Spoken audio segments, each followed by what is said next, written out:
Brigadier General Hewitt, take us home here. If you look 2 to 3 years down the road here, you're interconnecting the as you pointed out, the largest network in the world.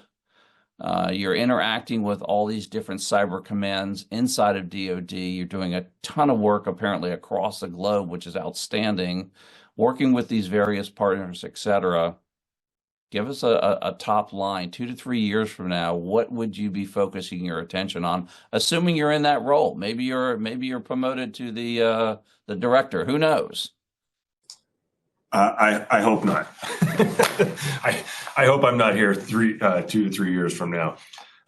So I think if we look back, if we're 3 years from now and we're looking back to this time, I think the thing that we would think is, wow, we are really slow to discover exploitation and adversary activity across our network. I'm really excited about the investment, both in people and in resources, for the artificial intelligence task force that we have in Cyber Command.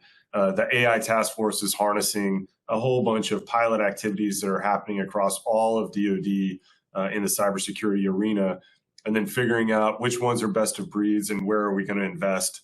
And so we've got a lot of exciting opportunity that's happening. Panoptic Junction that General Wisniewski talked about, that's one that the Army's focusing on.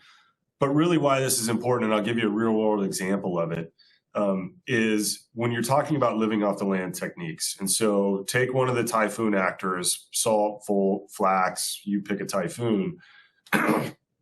Signature-based defensive censoring is not going to detect the activities that they're conducting across your networks.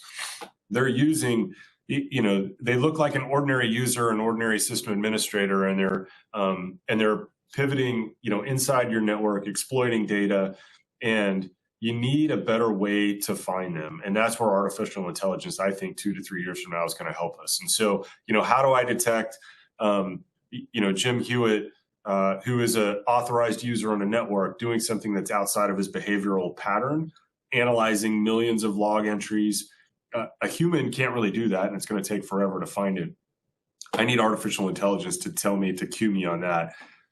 Right now, that's still a big lift. 3 years from now, I think it'll be automatic. And then, so that's going to stop a lot of these living off the land techniques, because we're going to be able to catch, unauthorized users masquerading as authorized users across the network and make ourselves a lot more secure.